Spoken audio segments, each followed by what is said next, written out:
us, and yet he still pours out his love for us. How easily we stray away from the words that we speak and the things that we say, distracted, confused, and we put more of our hearts into these trinkets and into these toys, always coveting. Comparison is the true thief of our joy. Our life is but a breath. Let it be a breath of glory to God.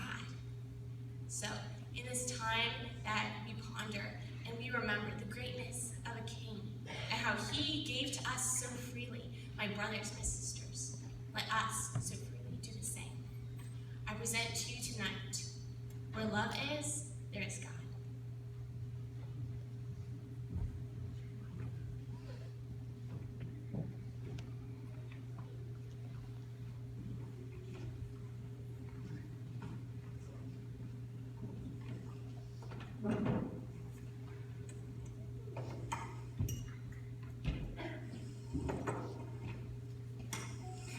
Yes, put them on the counter. You may pick them up a week from Tuesday. Wait, over a week to make a pair of boots? 1 week is fast enough when it's the whole town's feet I'm keeping in shoes. However, oh, excuse me, sir. I thought you were someone else. I didn't know you were a stranger. Not quite a stranger. Ah, then you don't remember me. Years do change a man, I suppose. Peter? Peter Levowski? Can it be? Is it really you? Yes, and it is good to see you, my friend. Good to see you. Come in and sit down. Here, now let me get you some nice hot tea. It is always good on a day like this. You have a nice place here. Enough for one who lives alone. It's been many years since I've sat with you. Yes, many years. I suppose you've heard about Maria and the boy? Yes, but not until this morning. I heard as I was searching for you. I went to your old home, where the people there told me about how she and the boy had died. They told me all about you. I can't tell you how sorry I am. Did they tell you all about me? Tell me, Peter. Did they tell you what a sour old man I've become? Your silence tells me that they did. And they are right. I have become sour. First, it is Maria who becomes sick. And I no sooner lose her when my son becomes just as ill. He was such a strong young lad. And Maria, so good, so kind. So you see, there's not much reason for me to live now. My only hope is to die. One does not die so easy. Surely I should go to church on Sunday. Church? Church? Don't tell me you're not told of my negligence there. Why, I haven't been inside a church for 10 years. Well, why not? Wasn't it you who told me long ago that we cannot judge God's work by our reason? God judges and decides who should live. He decided that your wife and son should die, and you should live. Evidently, it is better so. Your only problem is that you're living for yourself. Oh, Peter, how else does a man live when he has nothing to live for? You live by loving God, by serving others. Once you learn this, life will be life. How easy you make it sound, but I can never learn to... You can, especially at this time. Soon it will be Christmas. Now tell me, Peter, do you know many people in this town? Know many people? Come here, my friend. Look out that window. What do you see? I see people. This is a busy street. Exactly. And do you recognize any of them? Of course not. We're in the basement. All I see are their boots. Precisely. But it is by their feet that I recognize them. Peter, look. There goes the janitor of this building in his new felt boots. And there, old Boris the baker. And over there, standing in that puddle, is Alexander. He was a soldier in the days of Nicholas. You remember him as a child, don't you, Peter? Yes, but I would not recognize him by his boots. And I know everyone by his boots. I know every pair of shoes, every pair of feet, on every man, woman, and child in this town. Then think of the opportunity and what you could bring to every person you meet every day. You do not understand. I do not bring to them. They bring to me shoes, old shoes, run-down heels, holes in the soles, split open seams. I fix them all. It is you who does not understand. We do no more grief and no more despair. You are going to learn to live for others and bring a little bit of the Lord to every person you meet every day. You are sick. You better lay down over there. Come, I will help you. You know I'm not sick. I'm only sorry I cannot spend much time with you. I must leave soon, but soon it will be the holidays, and I will return. But before I leave, promise me something, Martin. Promise me one thing as a friend. Yes? You will read one whole chapter out of the New Testament every day. What? Every day? New Testament? You are sick. Promise me? Peter, I... Promise, Martin. All right, I promise. At least a few lines. One whole chapter. One whole chapter. I know why you want me to do this, Peter, but you will see. It won't make a bit of difference. We shall see. Goodbye, my friend. May God be with you.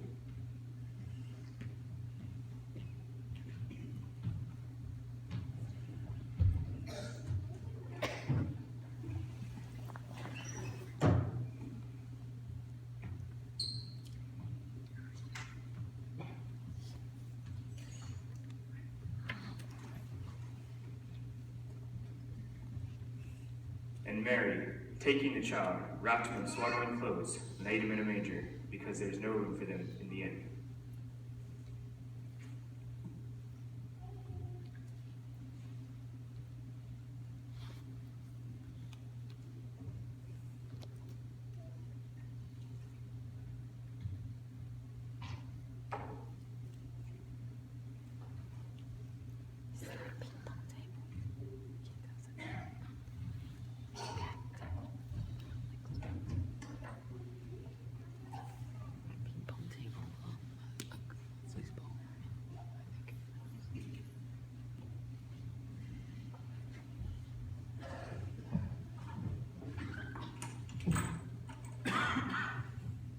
What's he doing now? He's still stitching on the shoe. Wait, he just stopped. Move over, I want to see too.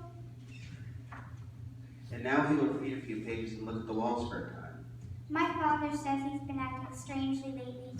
He gets forgetful and doesn't charge anything that's coming to him. He went to church Sunday. Did he? I didn't see him there. Just because you didn't see it does not mean it didn't happen. I didn't say that. All I said was I didn't see him. Just because I said I didn't see him doesn't mean I think I know everything. I never said you thought you knew everything. All I said was just because you didn't see it doesn't mean it didn't happen. Yes, but you always seem to think that I... Look, he's walking with the book now. It looks like he's talking to himself. What do you think you're doing here, standing on the cold bricks? Do you want to catch your death? You're disobedient and thoughtless. What is there to look at but an old man reading his Bible? Now get up, go.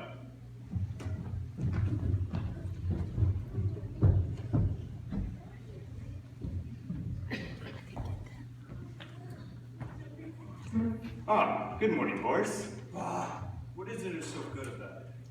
Well, so far I found it difficult to see anything that was not good about it. Well, I assure you that it's not the same with me. First, on rising, I found the snow is laying so heavily on my roof, it is beginning to sag. Do you know what that means, Martin? I expect you'll need a new roof. Not only that, but one of my horses, the best on the team, mind you, has fallen and broken a leg. Do you know what that means? You will shoot the horse? I already shot it. Poor horse. Poor horse? What about me? Where am I going to get enough money to buy a new roof or to get another horse? And here it is, Christmas, and all that will mean is bills, bills, and more bills. God will provide, Boris. He has taken care of you all these years, so have no fear. He will continue to do so. Oh, gosh. I didn't come here for a sermon, Martin. And it was not my intention to give you one. I just want you to be a little more happy in your heart, not so dark and gloomy. Here, look. You fixed this supposed to be 2 years ago, and already they're wearing it. You are hard on shoes, Boris. I'm not hard on shoes. You're not hard on shoes. What is the matter with you? I just insulted you. Why don't you get mad at me the way you used to? You no longer call or throw me out. I try to pick a fight, and you don't fight. You're too calm. Ugh, I'm too crazy. What did he say? You just had an unfortunate beginning of a very lovely day. It will pass, I'm sure. Now, you have come for your children's shoes? I have just a bit of work to do on Anna's. Would it be too much to ask you to pick them up tomorrow? They'll be ready then. It's no trouble for me, Mom. By the way, my wife has told me that you've accepted our invitation to have dinner with us Christmas Day. I am pleased. You do me great honor. I shall indeed be there. God be with you.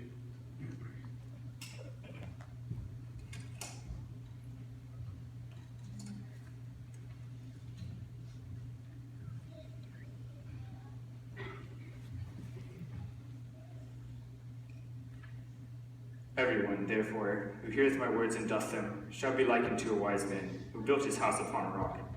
And the rains fell, and the floods came, and they beat upon that house, and it fell not, for it was founded on a rock. Is my house on a rock or in sand? It is well if it is founded on a rock, but I don't know. It seems that I'm doing right now, but oh, God, help me. And he turned to the woman and said unto the Pharisee, Seest thou this woman? I entered into thy house. Thou gavest me no water for my feet, but she hath washed my feet with tears, and wiped them with the hairs of her head. Thou gavest me no kiss, but this woman, since the time I came in, hath not ceased to kiss my feet. My head with oil thou didst not anoint, but this woman hath anointed my feet with oil. Evidently, he was just such a Pharisee as I am. He no doubt thought only of himself, how to drink tea, be warm, and in comfort. But he didn't think of the guest. About himself he thought. But no care did he have for the guest. And who was the guest? The Lord himself. Would I have done so if he had come to see me?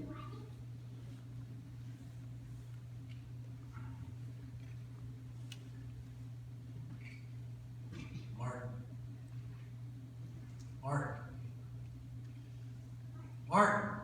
Who is there?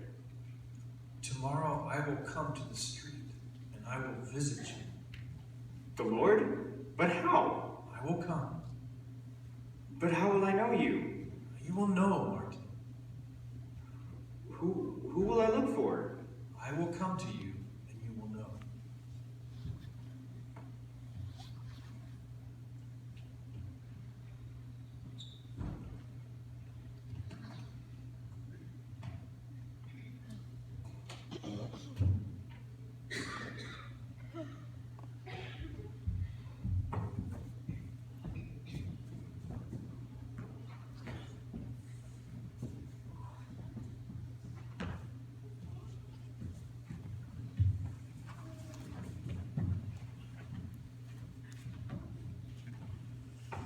Evidently, I'm losing my senses in my old age. Stephen was cleaning away the snow, and I thought the Christ was coming to see me. I, old fool, am losing my senses. Stephen, come out of that cold. You're blue with it. Come in and get warm before you go on with any more shoveling. Good Lord, save you. Breaking my bones. Don't take the trouble to rub your boots. I will clean up. Come and sit down. It's very kind of you. It's cold. It's a great pleasure to have you. Are you waiting for someone? No, not exactly waiting. But Stephen, last night, as I was reading the gospel, I dozed off. And then I heard someone calling me by name. Then he said, I shall come and visit you. Foolish, but here I am, as it were, waiting for the Christ. As if it could happen. Well, I myself am not a religious man, but I've heard of such things. Thank you, Mom. You are most welcome. Come again, I will be most happy to have you.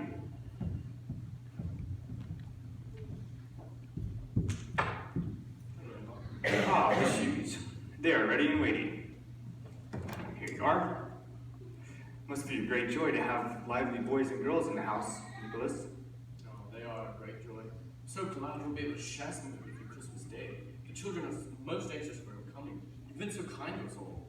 And when I find work again, I'll be able to... We agreed not to talk about that. Besides, your joy is my joy. And if I have to share in your sorrow, I will do that also. You are very kind. God be with you. And with you. Wait, it was Martin? I can't. Let me go get your hands off of me. You're a thief, another thief. I didn't taking me. Let me go. What's all this commotion? Grandmother, do not beat the boy. Come down to my shop. Let us settle it there. I will pay you what he owes you. Let me look what's in your pockets. Keep away from me. Boy, if you took no apples from her, let her look into your pockets. I was hungry, that's all. I didn't mean to steal. See, I told you. Forgive him, grandmother. He will return the apples. Forgive him, I'll forgive him all right. I'll take the rascal down to the police station. No, please. Let him go. He will not do it again. Let him go for the love of God. No, boy, you must not run. You must ask forgiveness. You did wrong. You know. I'm sorry. Please forgive me. Grandmother, give the boy the apples. I will pay for them. You are spoiling these ragamuffins. He ought to be rewarded in such a way that he'll remember it for a week. That is according to our ways. But how is that according to God's ways? If he is to be whipped for an apple, what ought to be done with us? God commands that we forgive, or else we shall not be forgiven. Perhaps you're right, boy. You do look hungry. Next time, just tell me so, and I'll see you get something to eat. But for now, I have to go. Thank you, sir. Goodbye.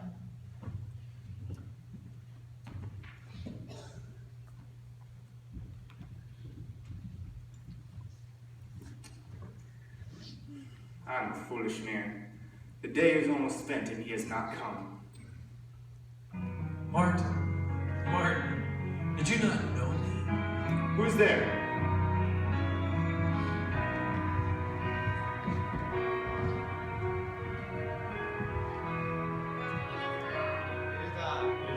It is I. I was hungry, and you gave me to eat. I was thirsty, and you gave me to drink. I was a stranger, and you took me in. And as much as you have done it to the least of my brothers, you have done it to me.